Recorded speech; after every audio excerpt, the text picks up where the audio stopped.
মানুষের হাত থাকে দুটি, ডান ও বাম হাত, তবে পাকিস্তানের হাত যেন তিনটি। যুক্ত হয়েছে অজুহাত।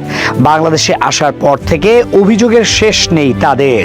যেই দেশ আগে নিজেরা মাটি থেকে বল লুফে নিয়ে ক্যাচ দাবি করত, এখন তারাই কিনা রান আউট নিয়ে প্রশ্ন তুলছে। বলছে এটা স্পোর্টসম্যান স্পিরিট এর পরিপন্থী। সিরিজের দ্বিতীয় ম্যাচ জিতলেও জয়ের চেয়ে বেশি আলোচনা করেছে মিরাজের করা সালমান আঘার রান আউট নিয়ে। এবার সিরিজের শেষ ম্যাচ হেরে সিরিজ খুইয়ে যেন মাথা খারাপ অবস্থা তাদের। এবার তো আপিল করবে ম্যাচ রেফারির কাছে, যেখানে নিজেরাও জানে এই আপিল কোনো কাজে দিবে না, আসবে না কোনো ফলাফল। তবুও হাস্যকর কাণ্ড করবেই তারা। তবে কি নিয়ে পাকিস্তানের আপিল? ম্যাচে তখন শেষ ওভারের উত্তেজনা। পাকিস্তানের জয়ের জন্য দরকার ছিল 14 রান।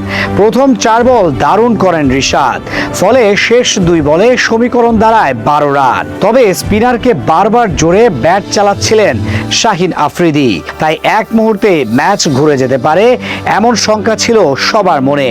পঞ্চম বলটি করেন রিশাদ, যা হয়ে ওঠে ম্যাচের সবচেয়ে গুরুত্বপূর্ণ ডেলিভারি। বলটি লেগ স্টাম্পের বেশ বাইরে চলে যায়।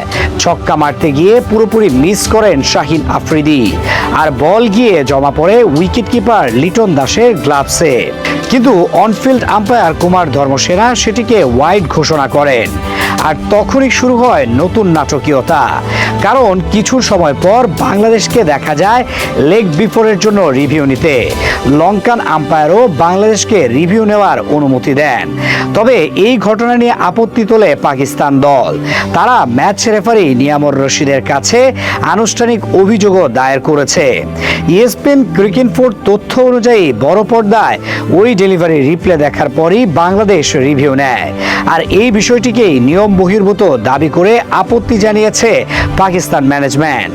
সাধারণ নিয়ম অনুযায়ী খেলোয়াড়দের সিদ্ধান্তে প্রভাব এড়াতে বড় পর্দায় রিপ্লে দেখানোর আগেই রিভিউ নেওয়ার সিদ্ধান্ত জানাতে হয়। কিন্তু ওই বলটি প্রথমে ওয়াইড ঘোষণা হওয়ায় রিভিউয়ের সুযোগ নেই এমনটাই ধরে নিয়েছিলেন পাকিস্তান।